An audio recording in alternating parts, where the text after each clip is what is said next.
check out this British reporter getting walloped in the face with a whole bunch of snow when she was spewing her garbage from in front of the Capitol.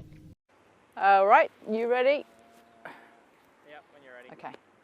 Since the January 6th attack on the US Capitol, when supporters of Donald Trump stormed this building, trying to prevent the election victory of Joe Biden from being certified. On the anniversary.